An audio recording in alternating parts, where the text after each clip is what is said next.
Hi students, welcome back to Coach Me Classes. आज के lecture में हम एक माइंड मैप पढ़ने वाले हैं। मेरे इस पर्टिकुलर चैनल पे पहले भी माइंड मैप्स हैं जो आप देखेंगे। काफ़ी हद तक इजी हो जाता है हमारा माइंड मैप से। वी कैन चेक कि हमने ये टॉपिक्स हमने पढ़ लिए हैं जब आप बोर्ड की प्रिपरेशन के लिए फाइनल रिवीजन के लिए बैठ रहे हो, कि हमने ये टॉपिक हो गए हैं और ये टॉपिक या ये पर्टिकुलर एक चीज़ हमें आती है या नहीं आती है, या इस कॉन्सेप्ट को हम अभी और कितना अच्छे क्लियर कर सकते हैं। ठीक है, तो काफ़ी चीज़ें इसमें हम क्लियर आउट कर लेते हैं।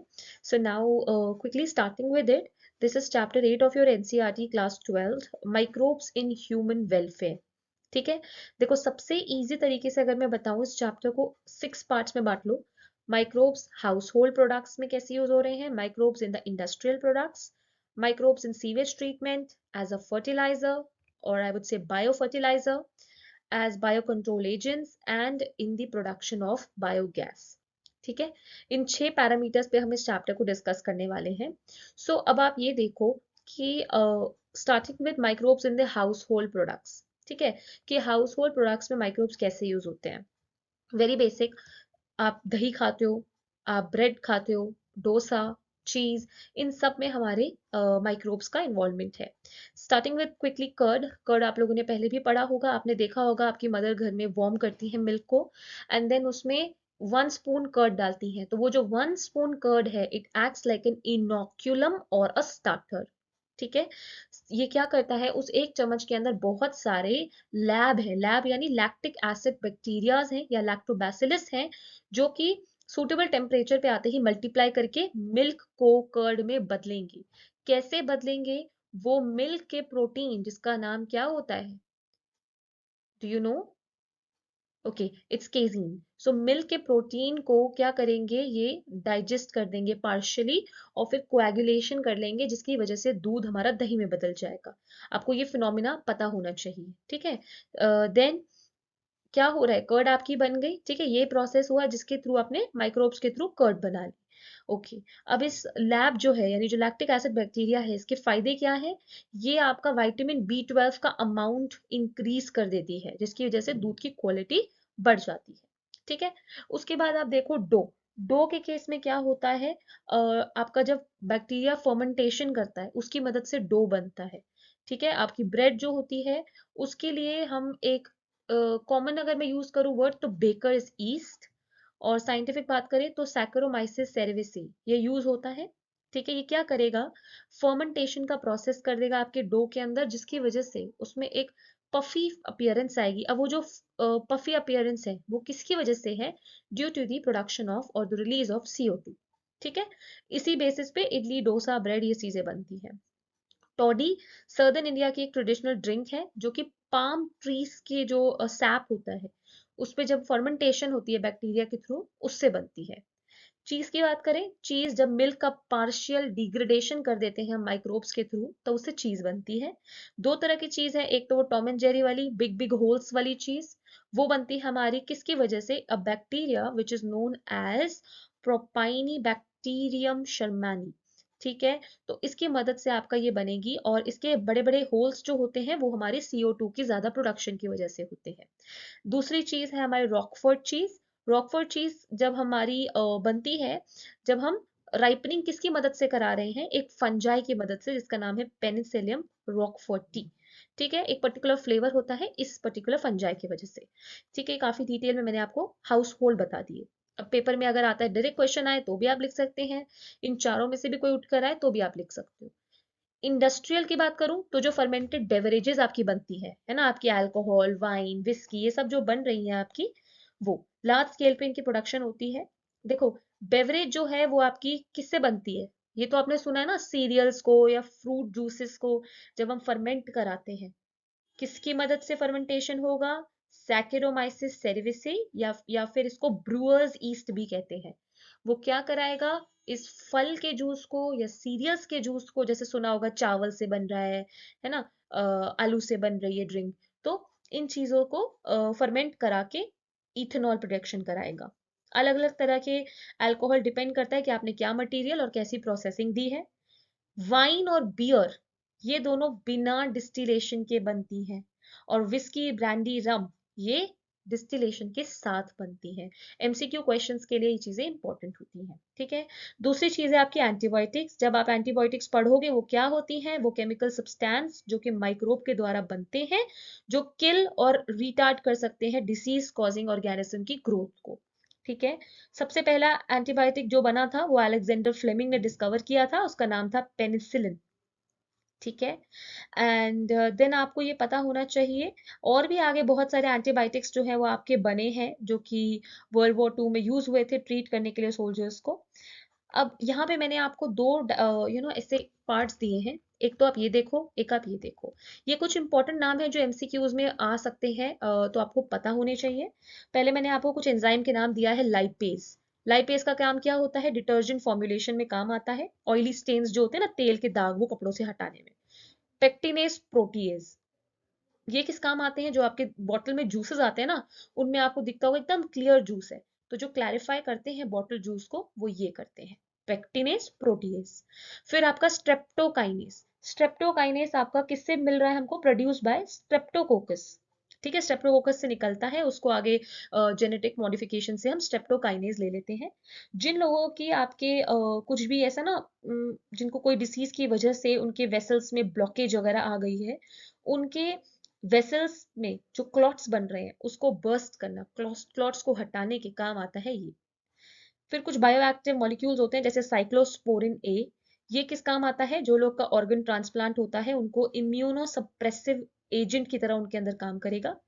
स्टैटिन, स्टैटिन आपका एक फंगस से हमको मिलता है, ठीक है, और ये ब्लड कोलेस्ट्रॉल लोअरिंग एजेंट, यानी ब्लड के कोलेस्ट्रॉल को कम करता है, ठीक है। काफी ऑल्दो मैं चाह रही थी कि ये शॉर्ट में रहे, बट ठीक है, फिर भी जो चीजें इंपॉर्टेंट थी हमने डिस्कस कर ली।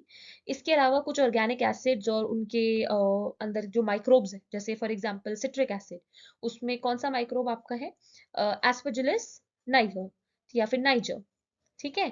ये वो मतलब ये ऑर्गेनिक एसिड किस माइक्रोबियल एक्टिविटी एक्शन से बन रहा है। फिर आपका लैक्टिक एसिड, लैक्टोबैसिलस। आपका ethanol, saccharomyces cerevisiae. Acetic acid, acetobacter aceti. Book में भी शायद ये मेंशन है, नॉट वेरी श्योर, आप लोग एक बार चेक कर लेंगे, नहीं तो आपको इंटरनेट पे मिल ही जाएगा। फिर आपका थर्ड हम बात करेंगे सीवेज ट्रीटमेंट के अंदर। तो सीवेज ट्रीटमेंट में आप ये तीन वर्ड्स पढ़ोगे, primary sludge, activated sludge, BOD. क्या होता है ये, देखो सीवेज यानी म्यूनिसिपल वेस्ट वाटर, जिसमें बहुत सारी गलत गंदी चीजें हो जो कि हमारे पीने के लिए फिट नहीं है। एसटीपी एक वर्ड होता है, एसटीपी मतलब क्या है, एसटीपी मतलब, एसटीपी आपका होता है सीवेज ट्रीटमेंट प्लांट, ठीक है, S TP. Alright, sewage treatment plant एक अच्छा खासा बड़ा प्लांट है, शायद आपने किसी जूनियर क्लास में इसके बारे में पढ़ा भी होगा। इसके अंदर में होता क्या है, इसके अंदर एक बड़ा सा प्रोसेस है। सबसे पहले हम प्राइमरी ट्रीटमेंट करते हैं, जो बड़े बड़े फिजिकल पार्टिकल्स हैं उनको स्क्रीन्स या फिल्टर्स की मदद से हटा देते हैं। जब आपने ये हटा लिया तो आपके पास नीचे जो सेडिमेंट बचता है उसको हम कहते हैं प्राइमरी स्लज, और जो ऊपर बचा पानी उसको कहेंगे एफ्लुएंट। अब इस प्राइमरी ट्रीटमेंट के बाद इस एफ्लुएंट को लेके हम सेकेंडरी ट्रीटमेंट करेंगे। सेकेंडरी ट्रीटमेंट के चलते हम लोग बड़े बड़े जो टैंक्स होते हैं उन टैंक्स में हम लेकर जाएंगे इसको, एरेशन टैंक्स में बहुत सारा, फिर एरेशन एजिटेट करेंगे उनको विद स्पीड। तो इससे क्या हुआ, जब हमने एजिटेट करा तो हमारा एरोबिक जो माइक्रोब्स हैं वो बड़े बढ़ते चलेंगे, रैपिडली ग्रो करेंगे और फ्लॉक्स बना लेंगे, फ्लॉक्स जिसमें बैक्टीरिया के और साथ साथ फंगल फिलामेंट्स जुड़े हुआ एक मेश जैसा स्ट्रक्चर, ऐसा कुछ ना, रफली अगर मैं आपको बताऊं, ऐसा कुछ हमारा बड़ा बड़ा ऐसा स्ट्रक्चर, मेश जैसा स्ट्रक्चर बन जाएगा। इसके अंदर हमारे बैक्टीरियाज भी ग्रो करे हुए हैं, ठीक है। अब ये जाके जो है ये नीचे सेटलिंग टैंक में बैठ जाएगा, ठीक है। और देखो इसी स्लज को, और इस स्लज को अब हम क्या करेंगे, पहले जब नीचे बैठा था उसको हमने प्राइमरी स्लज कहा था, अब जब ये सेकेंड टाइम पे बैठ रहा है इसको एक्टिवेटेड स्लज कहते हैं, ठीक है, क्योंकि इसके अंदर हमारे बैक्टीरियल फ्लॉक्स है ना। इसी एक्टिवेटेड स्लज का एक पार्ट हम लेते हैं, जैसे हमने कर्ड के केस में छोटा सा पार्ट लिया था, उसको हमने क्या बोला था, हमने स्टार्टर कल्चर या इनोक्यूलम बोला था, राइट। तो वही इसके केस में भी हम बोलते हैं, स्टार्टर कल्चर या फिर हमारा इनोक्यूलम, ठीक है। अब इस इनोक्यूलम को हम लेकर डाल देंगे किसके अंदर, एरेशन, आप इसको इनोक्यूलम को लेंगे और बाकी जो रिमेनिंग पार्ट है उसे हम आगे पास आउट कर देंगे एन एरोबिक स्लज डाइजेस्टर्स के अंदर। इन डाइजेस्टर्स के अंदर इस चीजों को, जो हमारा मटेरियल है उसको डाइजेस्ट करके गैसेस बनेंगी, जैसे मीथेन, H2S यानी हाइड्रोजन सल्फाइड, और आगे जाके जो बायोगैस बनाएंगे, यानी हमने वेस्ट को यूज कर लिया for making some beneficial thing. ठीक है, आई होप ये चीज क्लियर हुई आप लोगों को। हम्म, ठीक है। उसके बाद हम आगे बढ़ेंगे। तो आगे बढ़ते हुए आप देखो, बीओडी एक वर्ड है। बीओडी क्या होता है? कभी सुना है ये वर्ड आप लोगों ने? BOD. BOD is your biological oxygen demand. ठीक है, ये क्या होता है? बायोलॉजिकल ऑक्सीजन डिमांड क्या होता है बच्चों? It is the amount of oxygen, कि जितनी ऑक्सीजन कंज्यूम होगी 1 लीटर पानी के अंदर जो ऑर्गेनिक मैटर है उसको ऑक्सीडाइज करने के लिए। यानी पानी में जितना ऑर्गेनिक मैटर है उसको ऑक्सीडाइज करने के लिए उतनी अमाउंट ऑफ ऑक्सीजन कंज्यूम हो जाएगी, यानी जितना ज्यादा बीओडी उतना ज्यादा पोल्यूशन का लेवल। ठीक है, ये चीज आपको बीओडी के बारे में पता होना चाहिए, काफी बार एग्जाम में पूछ लेता है बीओडी के बारे में। क्लियर? अब हम बात करेंगे इन दी प्रोडक्शन ऑफ बायोगैस। ठीक है, आपके बुक के ही मैं उसमें फॉलो कर रही हूँ सीक्वेंस को। बायोगैस क्या होता है? बायोगैस एक मिक्सचर होता है इनफ्लेमेबल गैसेस का। अब इसमें कौन सी गैसेस आ रही है, किस गैस का मिक्सचर है ये? CO2, ठीक है ना, मीथेन CH4, जो कि हमारे माइक्रोबियल एक्टिविटी से बनता है ज्यादातर। आपके जो मिथेनोजन्स हैं, जैसे स्पेसिफिकली एक का नाम दूं तो मिथेनोबैक्टीरियम, ये एनारोबिकली, एनारोबिक मतलब without the presence of oxygen, ये ब्रेक डाउन करेगा सेलुलोसिक मटेरियल को और CO2 और H2 बना देगा। ठीक है, अब देखो मैकेनिज्म अगर हम इसकी बात करें फिर से, तो मैकेनिज्म में क्या होता है? सबसे पहले आपका बायोगैस बनाने के लिए हम क्या करते हैं?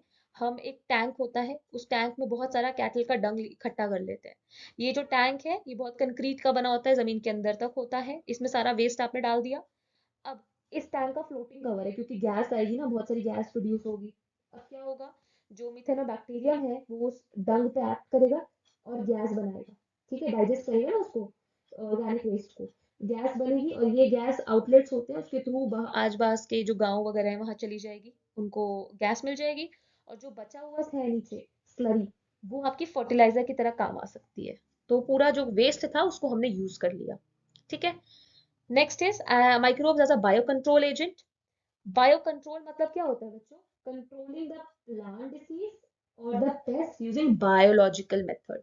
यानी जब आप बायो यूज करके कीड़े मकोड़े और अपने डिसीजेस को रोक रहे हो, तो हम बायोलॉजिकली कंट्रोल कर रहे हैं। ठीक है, आपका पहले केमिकल्स यूज होते थे ना, फर्टिल आपके पेस्टिसाइड इंसेक्टिसाइड, लेकिन हमने देखा इससे हमारे प्लांट्स को बड़ा नुकसान हो रहा है, तो हम लोगों ने बायोलॉजिकल मेथड्स ढूंढे। ठीक है, अब हमारा क्या है? ऑर्गेनिक फार्मिंग आप लोगों ने सुना होगा ना, हम बोलते हैं ये ऑर्गेनिक दाल है, तो उसके पैसे भी ज्यादा होते हैं। क्यों? क्योंकि उसमें मेहनत थोड़ी ज्यादा लगती है ना। उसमें हम क्या करते हैं ऑर्गेनिक फार्मिंग के अंदर? पूरी तरीके से पेस्ट वगैरह को हटा देते हैं, बिना हम लोग इंसेक्टिसाइड वगैरह यूज करें, या फिर जो हमारा प्लांट का इकोसिस्टम है, जो सॉरी नॉट प्लांट का इकोसिस्टम, जो हमारा इकोसिस्टम है उसका बैलेंस बिना बिगाड़े। ठीक है, टॉक्सिक्स को दूर रखते हुए। ये है आपका। अब बायो कंट्रोल के एग्जाम्पल्स क्या है? देखो, लेडी बर्ड्स और ड्रैगन फ्लाई, इनको यूज करते हैं जो मस्कीटोज होते हैं ना, उनसे छुटकारा पाने के लिए। अब लेडी बर्ड, ड्रैगन फ्लाइज, ये तो नेचुरल है, इनमें तो हमने कुछ आर्टिफिशियल नहीं बनाया, तो नेचुरली एग्जिस्टिंग ऑर्गेनिजम्स हैं। इनकी मदद से जहां पे हमारे मस्कीटोज या एफिड्स हैं, वहां हम इनको इंट्रोड्यूस कर देते हैं और ये उनको डिस्ट्रॉय कर देंगे। ठीक है, साथ ही साथ बीटी कॉटन, बीटी कॉटन आपने पढ़ा है ना, पूरा का पूरा एक टॉपिक है बीटी कॉटन पे, बैसिलस तुरिंजिसिस। इसके ऊपर एक पूरा टॉपिक है कि कैसे ये बटरफ्लाई या बटरफ्लाई कैटरपिलर्स को जो है उसको कंट्रोल करने के काम आता है। अगर आपने वो वीडियो नहीं देखा है, आप देख सकते हो, डिटेल में वीडियो में इसके ऊपर चैनल पे है। ठीक है, उसके बाद आपका और भी बहुत एग्जाम्पल्स होते हैं इसके लिए। Then we come to the last part which is microbes as a bio fertiliser. Fertiliser तो आज तक हम सुनते आ रहे हैं, बायो फर्टिलाइजर क्या चीज है? देखो, बायो फर्टिलाइजर क्या होता है? जब हम माइक्रो ऑर्गेनिजम्स को यूज करते हैं सॉइल में न्यूट्रिएंट बढ़ाने के लिए। यानी वैसे फर्टिलाइजर का काम यही होता है ना, न्यूट्रिएंट्स आप दो सॉइल को, लेकिन जब आप माइक्रो ऑर्गेनिजम्स को, जीव जंतुओं को यूज करोगे वो फर्टिलाइजर बनाने या न्यूट्रिएंट्स देने, तो वो बायो फर्टिलाइजर कहलाएगा। ठीक है, अब आप किस किस को यूज करते हैं as a bio fertiliser? Bacteria, fungi and cyanobacteria. ठीक है, बायो फर्टिलाइजर, आप जब बैक्टीरिया की मैं बात करूं तो उसका एग्जांपल आता है राइजोबियम। दाल के वो पढ़ा है ना, लेग्यूमिनस प्लांट, दाल का जो प्लांट होता है उसके रूट नोड्यूल्स पे कुछ माइक्रोब्स रहते हैं, जैसे राइजोबियम, जो कि हमारा नाइट्रोजन, जो आपकी एटमॉस्फेरिक नाइट्रोजन है उसको फिक्स कर देते हैं। This is one. ठीक है। और बायो फर्टिलाइजर, जब हम फंजाई की बात करें तो देखो, फंजाई क्या करती है, जो रूट्स होती हैं प्लांट की, हायर प्लांट की रूट्स जो हैं, उसके साथ एक अपना सिम्बायोटिक एसोसिएशन बना देते हैं। उस एसोसिएशन को हम माइकोराइजा कहते हैं। ठीक है। और फिर फंगल हाइफी क्या करेगा, फॉस्फोरस अब्सॉर्ब कर लेगा सॉइल से और प्लांट को दे देगा। माइकोराइजा के बेनिफिट्स क्या है, ये रूट बॉर्न पैथोजेंस को रोक सकता है, सैलिनिटी यानी जो सॉल्ट है उसके उसके प्रति टॉलरेंस क्रिएट कर देता है, और प्लांट की ग्रोथ कराता है। साइनोबैक्टीरिया ये भी क्या करेंगे, एटमॉस्फेरिक नाइट्रोजन को फिक्स करेंगे, है ना, जैसे ब्लू ग्रीन एल्गी आपने सुना होगा, एटमॉस्फेरिक नाइट्रोजन को सॉइल में फिक्स कर देंगे। ठीक है। यहाँ तक समझ में आया। बायो फर्टिलाइजर का फायदा बोले तो सॉइल की फर्टिलिटी बढ़ा देते हैं, केमिकल फर्टिलाइजर पे जो डिपेंडेंस है उनको कम कर देते हैं। ये आई होप आपको समझ में आ गया हो। 15 to 16 मिनट्स का मैंने प्लान किया था, उसी दौरान हमने ये चीज फिनिश करी है। एंड इसको आप अच्छे से एक बार पढ़ लोगे तो you will get a very good idea. ठीक है। So that is all for this. Thank you for watching and keep learning.